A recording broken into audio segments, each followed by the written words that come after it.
Welcome to the Richmond Film Network Podcast, your all-access pass to the world of independent cinema. Each week, we go beyond the credits and sit down with the creatives who turn vision into reality. Tune in weekly to find out who's on the RFN pod. Welcome to the Richmond Film Network Podcast. I'm Lisa Giles, your host, and with me tonight is DK Lawhorn. DK is a Monacan filmmaker out of Virginia, holding an MFA in creative writing from Randolph College. He writes and directs in a swath of genres, all somehow tied to his home in rural Virginia, which is on Monacan ancestral land.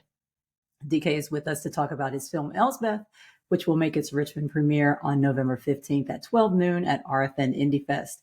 Welcome to the podcast, DK. Hi, thank you for having me. Sure. Yeah. Can you tell me in your own words what Elsbeth is all about?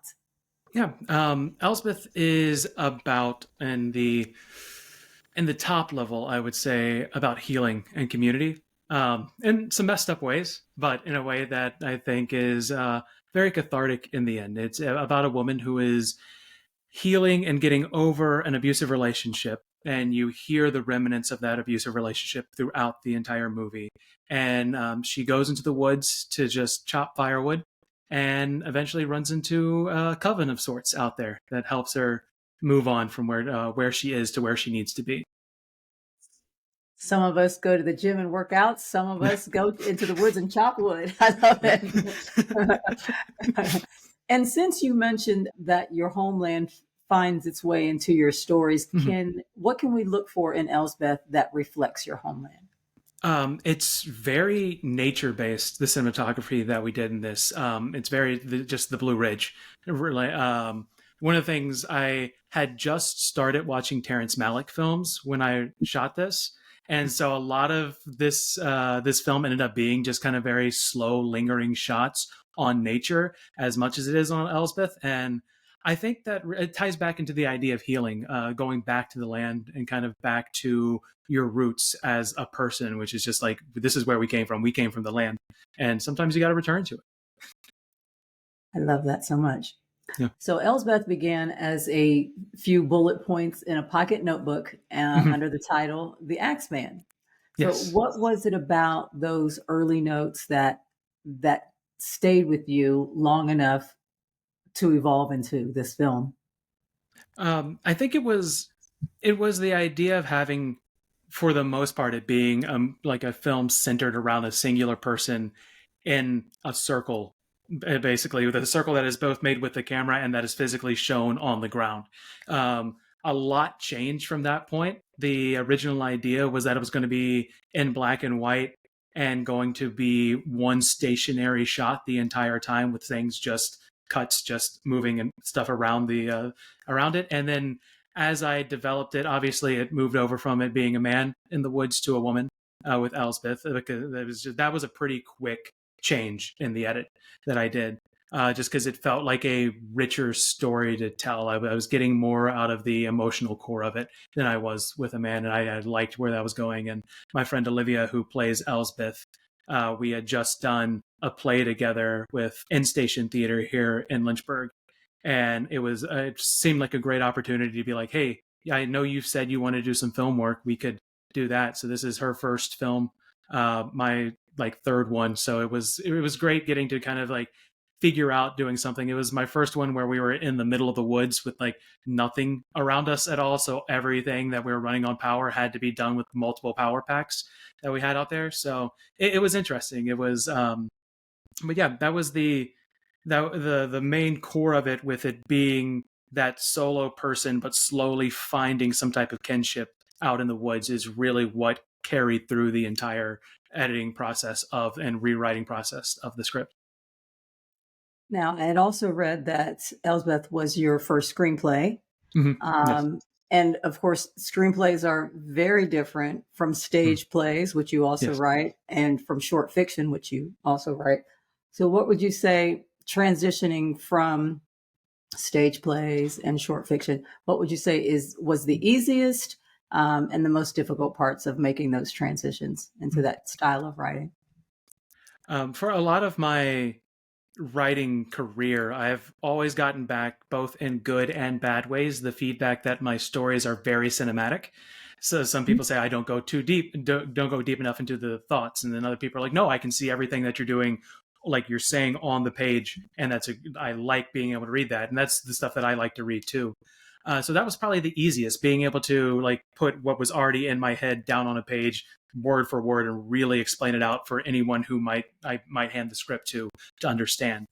One of the hardest things to break out of is directing on the page, which a lot of people just get very upset about. But I often don't mind because I'm writing my own screenplays. So it's like I don't have a director to get mad at me that the screenwriter directed on the page.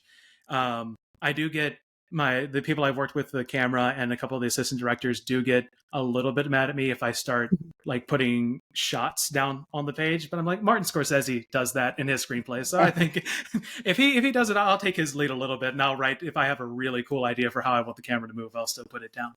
But that's one thing that I am trying to get better at, is not like fully going deep directing, because I do think that it's important to leave some space open there with both your actors and your other collaborators behind the camera.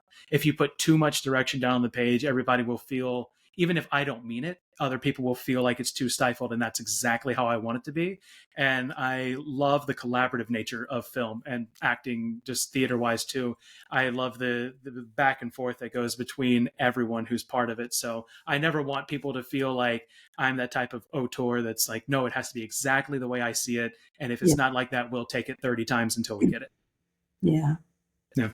That's funny that you mentioned that, because the Richmond Film Network, we have a monthly screenwriters lab, and boy, is that a criticism that gets mentioned if we see that too much directing. Take that out of there. No camera directions. Yeah. So yeah, I understand. So you also had said that filmmaking allows you to capture and cement something that still feels new each time that you experience it. What was your last discovery that you made about Elsbeth the last time that you watched it? The last time that I noticed before.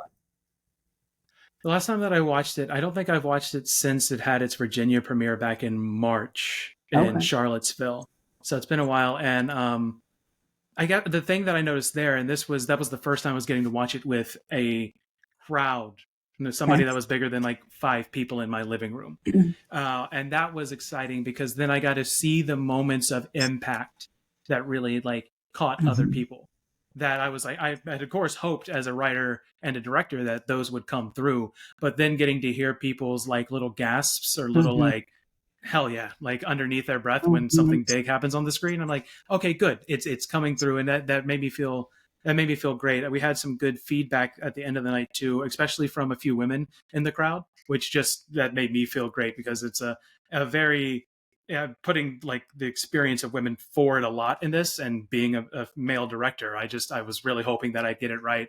And so being as it got that good feedback from women in the crowd, I was like, oh, okay, good. So we've tapped into something correctly. That's so rewarding, that audible feedback. Yes, it is. So Elsbeth is about healing from trauma. And you tell the story so quietly. There's a lot that's left unspoken and unseen, but that emotion definitely translates, which seems to be a difficult thing to do as a filmmaker, is to capture in the silence and in the stillness, to still capture emotion. So what's that like for you to do that? How do you do that? Yeah. I definitely think when it comes to the idea of healing, I didn't want to show abuse on the camera. That's too often done, and can very much, when it's like men showing the abuse of women on the camera, it can become gratuitous very quickly, a lot of times when I watch it. And so I didn't want to do that. I wanted it really to be fully centered in healing. And healing is a slow, methodical process. And to truly heal from deep-seated trauma, you really need to be looking at the very small moments in your life as well as the big ones. And really those small moments and the small little details are what gets you over that trauma. It's not if you look too much at the macro, you can feel yourself sometimes just get completely caught up in that. And it's breaking it down to the little things that helps cement you and like really take you out of the cacophony of everything that's happening around you and just bring you down to this one little moment. There's one part that I love that I'm so happy we were able to get in the movie. We used it in the promo that you put up for this, a frog. And we just, my cinematographer happened, no, I think it was one of the actors said, hey, there's a frog over here. And so we just grabbed the camera and ran across and just shot like a minute of this frog sitting on this log. And I was like, I have to use this somewhere because everyone was so excited that we were recording this frog. But then where it comes kind of in the screen, in the movie itself, when I went into the editing, because I had no idea where I was going to put all of this extra stuff that we shot just of the woods. I took so much of it. There were, anytime that I was setting something up with actors, I set my cinematographer and her crew off to the side and said, okay, go grab more stuff from the woods. I don't care what it is. Just go take a couple actors if you want to, and just go grab some more stuff that I can just put in for filler and figure out where it's going to go. And that helped out a lot. And what really brings it all together is Daniel Bachman's music that it has in it. That's one song that he did not write for this. It's off of his album that came out of like almost 10 years ago now, I think. And it's just one 14-minute long song that I found, and I plugged it in, and I didn't have to change a single cut or anything in it. It just immediately just slotted in like a puzzle piece, like a jigsaw piece, into the cut that I already had. And then when I watched it through after that, I was like, I don't have to change it anymore. I just need to color this now. And so that made me really happy. So I was very glad to be able to work with Daniel on that. And he's also a Virginian folk musician as well, out of Nova. So he has a little farm up there in Nova that he makes folk music on. Working on a great album right now that he's recording sounds from nature. So he had these really like very small microphones that he's going out, and he's getting just like the sounds of leaves and like small plants and like the sounds that they make naturally, and turning that into music. And I'm very excited to see what he does with that. And I'd love to work with him more, even like on a composer level for a project in the future too. I love you're talking about the process of healing and these long lingering shots and the time that it takes to heal. That feels so very intentional. And that is such smart storytelling to get that thought across, that, this is taking time, and this is her process. She's getting through this. This is what she's doing. And, to get on the other side of that healing, I think that comes through so well. So let's talk about the coven. Yeah. So the idea of the coven suggests community and ritual at the same time. So if filmmaking is your coven, is it more community or healing ritual for you? If that makes depends. sense. Yeah, I think it depends on what step of the process that you're in with filmmaking. I feel like the early process is healing and the post is healing. Those really feel, especially post, I think, is where I hurt myself. And I think then the early process, the pre for the next, is the healing from the post. Because I think all the ritual comes within the shooting itself when you go into full production. And the community comes really within that, at least for me right now, comes within the full production. I know that, like, hopefully if I get bigger budgets and I do bigger things, I will have a much bigger community in post. But right now, for everything that I've done, it's just been me in post. I would eventually love to work with a editor and a colorist and stuff like that. But right now, I can't really swing that. So the community and the full ritual of it does come with it being on set and calling action, calling cut, and like working with the actors, working with everyone backstage. That's the ritual and community that I do love so much, that pushes me through that hurting myself in post-production, the killing your darlings that you have to do when you're editing, especially being your own editor. And looking forward to that the exciting bits of the next part of like getting to sit down with your team for the first few meetings and talking about, here's the next script that I have. Let's start throwing ideas on what we're going to do with it. So talk to me about killing your darlings. How do you know? How do you know what needs to go? I worked with Abigail Fulmer, who has been producer on basically everything that I've done. First one that I go to with every single cut. Half the time I'll show her a cut when I'm like halfway through a scene, just like, hey, how do you think this scene is developing right now? That's the first one. And then I'll go to the bigger crew with cuts as I do get a complete cut done.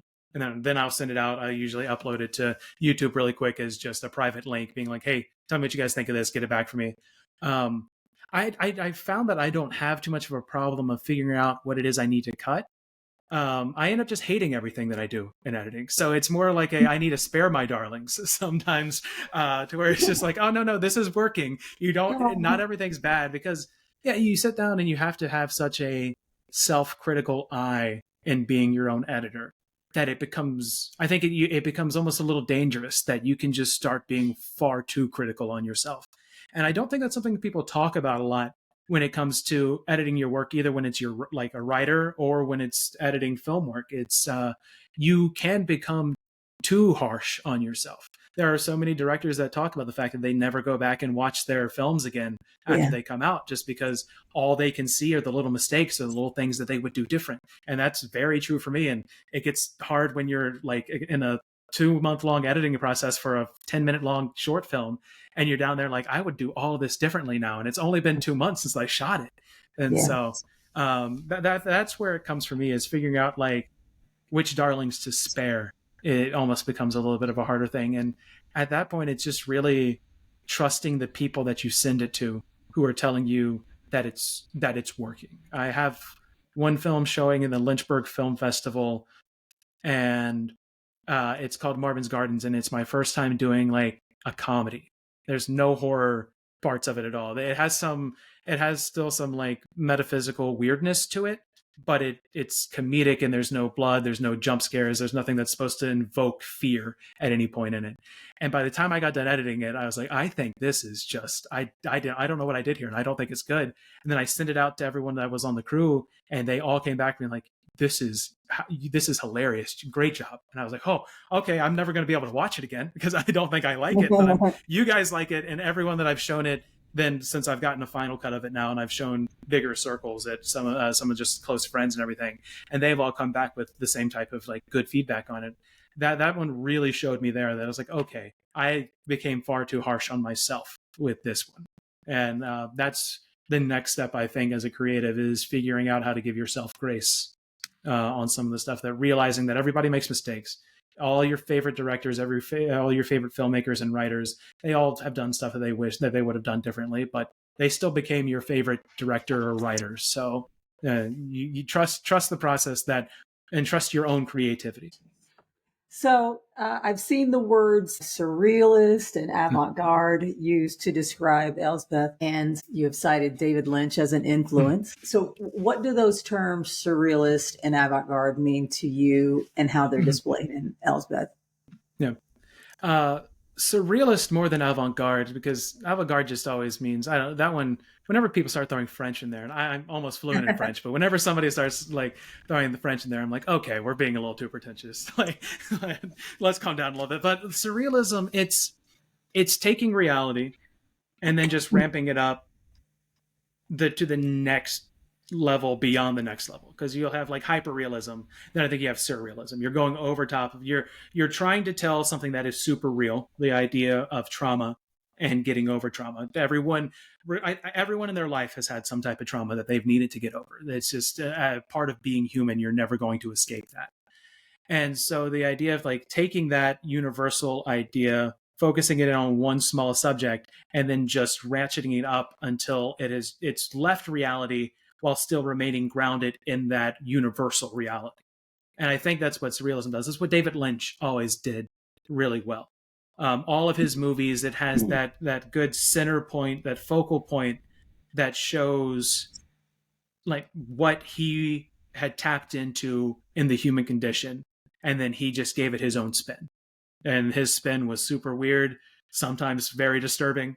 But in the end, just connected with so many people because he still had that seed of reality at its core that allowed the rest of the plant to bloom.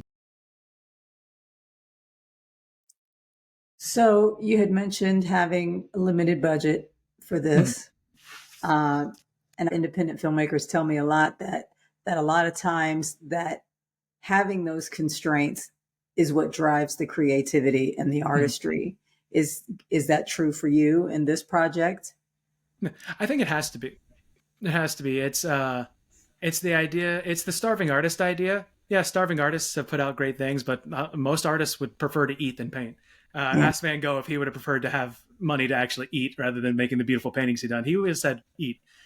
So I would love real budgets, but I think that when you have a small budget, you have to, because otherwise you're going to fall off. You're not going to do it. You're not going to actually get the thing done, because you're going to allow the budget to dictate what you can do, instead of just dictating what you can do to the budget, basically.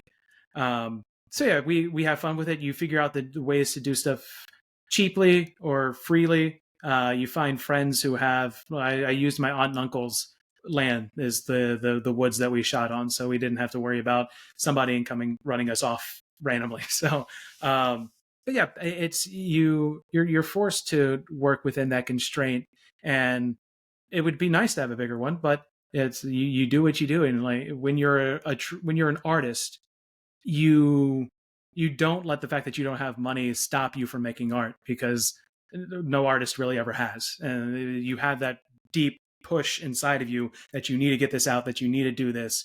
If art was always contingent on money, nobody would have ever made art ever, because they were making the art before they ever made money. Very true. Very true. So if you did have a bigger budget, how do you see Elsbeth having been different if you had lighting is a big thing. If I were able to have like full studio lighting and full screens going on out there to really control down to the very minute light in her eyes in some of those shots, it's just being able to shoot out using the natural lighting was great, but I would have loved to have been able to control it just a little bit more than what I was able to do.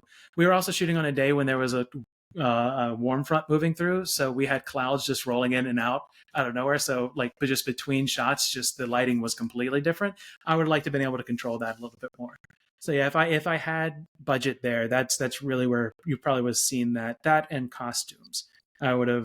Costumes are a big thing for me. I love a good costume designer, and I love being able to have money to give to a costume designer to make good costumes. So love that. And you answered that very quickly. You had that answer ready to go. Lighting. Yes. Would you consider yourself a writer first? Yes. Yeah. Right? Yeah. Yep. So with your MFA in creative writing and your background in theater, how do you know when a story it lives on the page and that's where it stays versus becoming a film? I think it depends on if I can tell the story through images or not, because that's really what cinema is. It's the idea of moving pictures. If the story starts off just picture driven, even if it begins as a single frame in my head, I'm like, okay, that's probably a screenplay. Let's put that into the screenplay.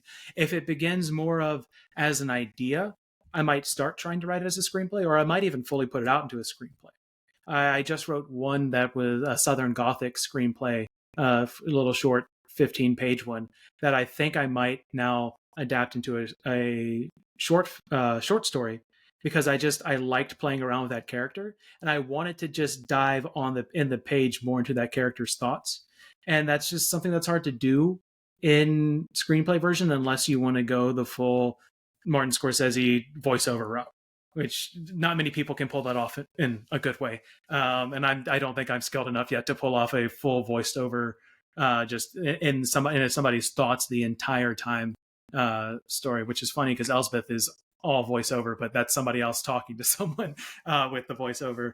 But yeah, it depends on how much I want to be exploring the story through the visual side of it.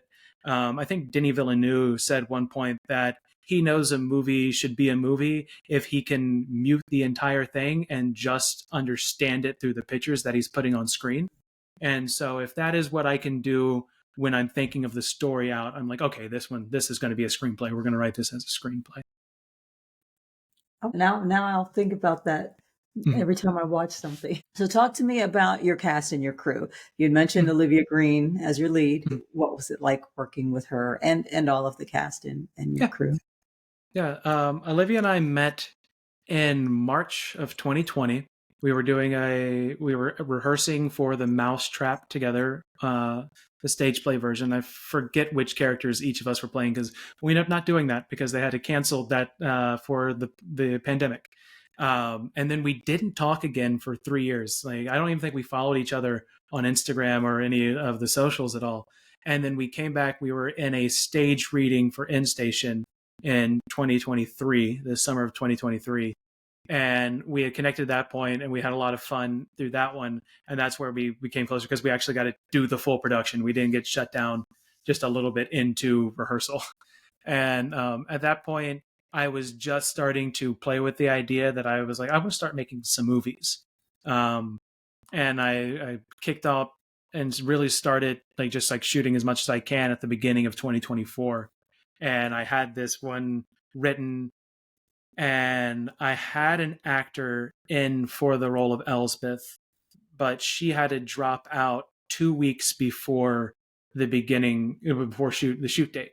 And I had already had gotten the entirety of the Coven cast, and everyone, there were people who were coming from all around Virginia, someone out of North Carolina as well that was coming in for that weekend. I was like, oh, I can't, we don't have a budget, and I can't just ask these people who are coming in to do this for free just because they want to do a film.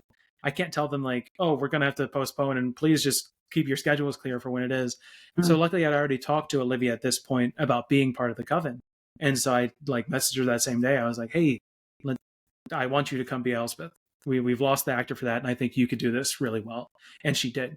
She did it fantastically, almost perfectly. The faces she's able to pull, because this is a movie about faces, and which I love, because that's the David Lynch coming out of me, because David Lynch is very much a movie maker about people's faces. And so we're up in there, we're just up, the camera is right there with her a lot of the time when we're on her.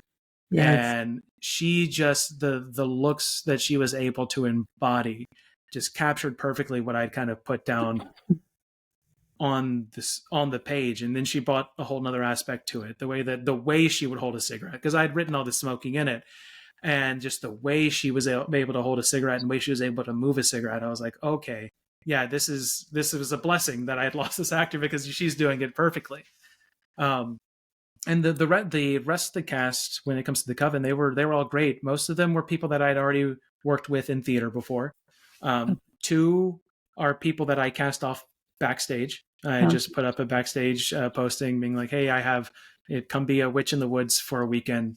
It's unpaid. You'll get lunch. I will pay for your lunch.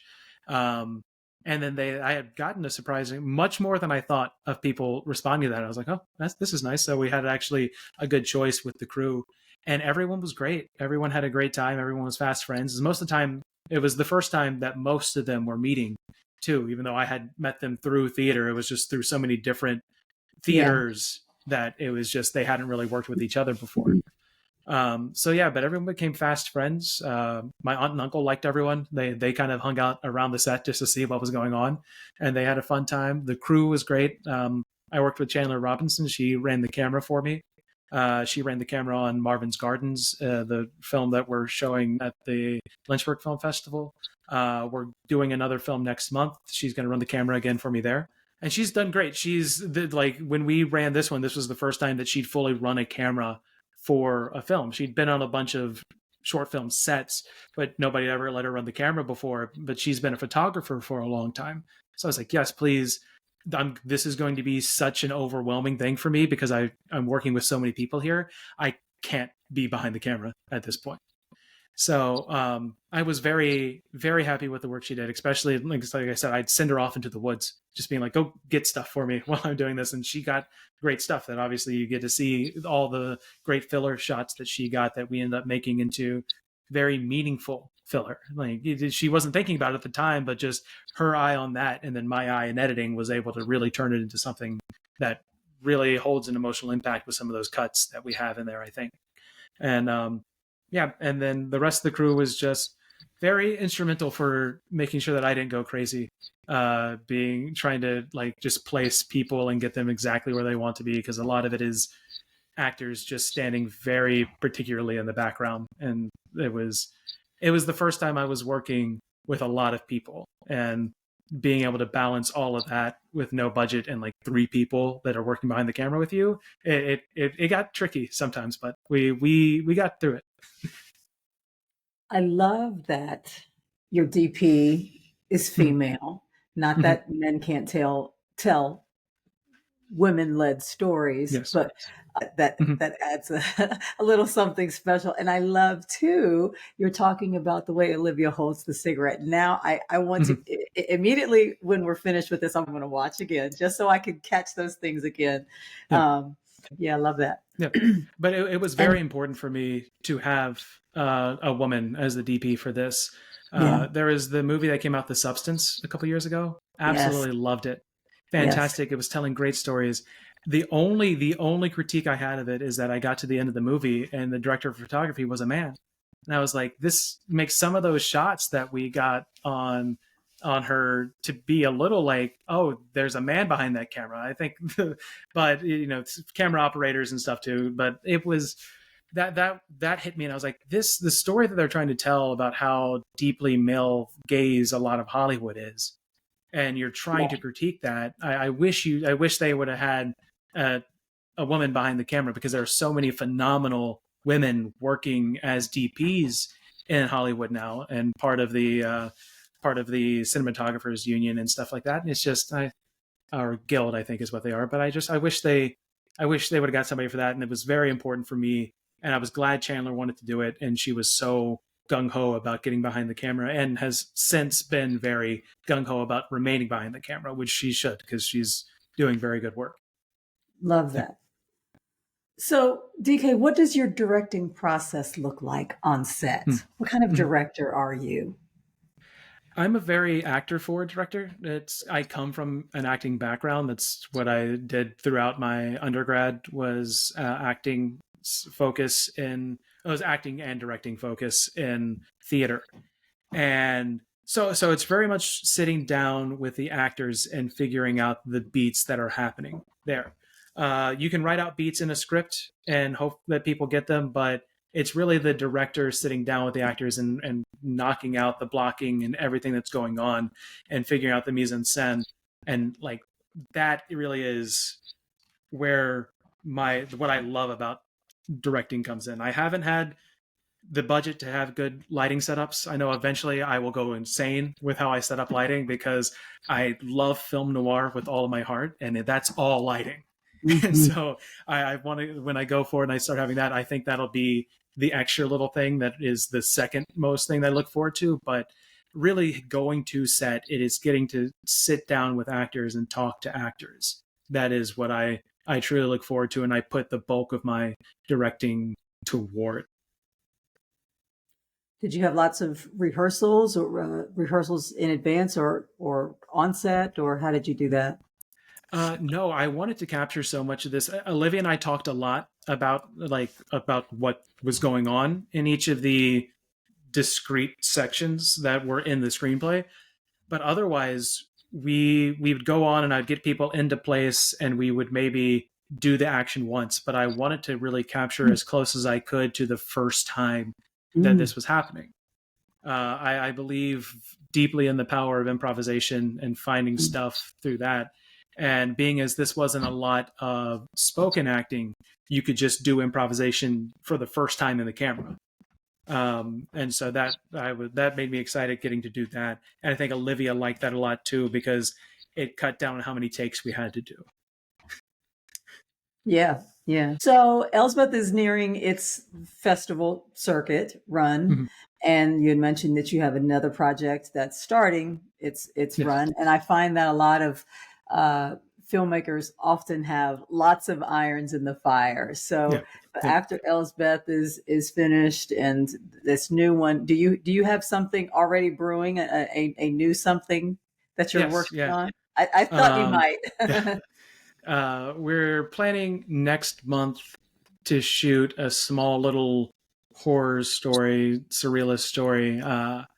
set in a bathroom, just in a bathroom, nowhere else. A takeoff of Martin Scorsese's short film, The Big Shave.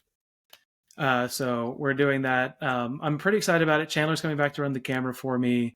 I'm working with the producer right now. I have another bigger project for next year that I'm working with a producer right now as well to do. And so he's also helping me with this one because it's like, hey, I have a smaller thing I'm doing. Do you just want to see how we work together as a production team? So he's coming in to work with that along with my other producer, Abby. And yeah, we're gearing up for that. We've had a couple meetings with the crew.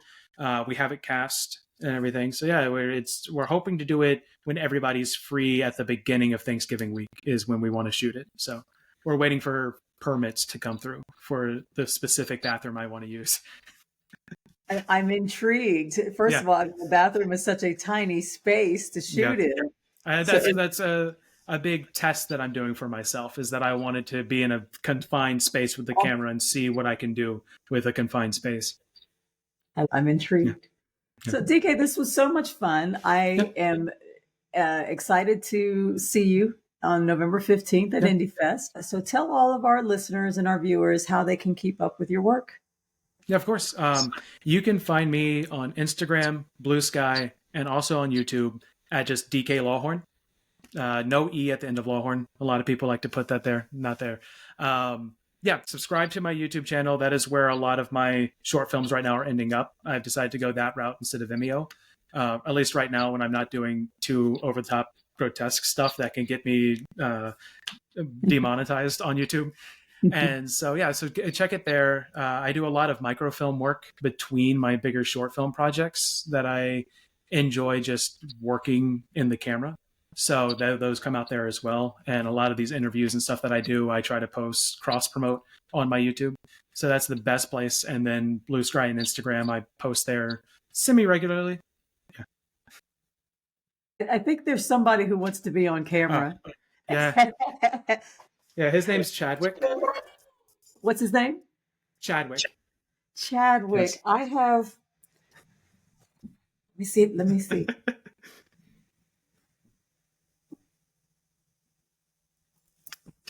And this is Nina. Oh, hi, Nina. See Chadwick. Look. We both have our black kitties. DK, thank you so much for joining us. I will see you November 15th. Great. See you then. All right. That's a wrap for this episode of the Richmond Film Network Podcast. Thanks to our guest and to you, our listeners, for tuning in. Don't forget to subscribe, comment, and share. Tune in next week to see who's on the RFN pod. Until then, keep the cameras rolling.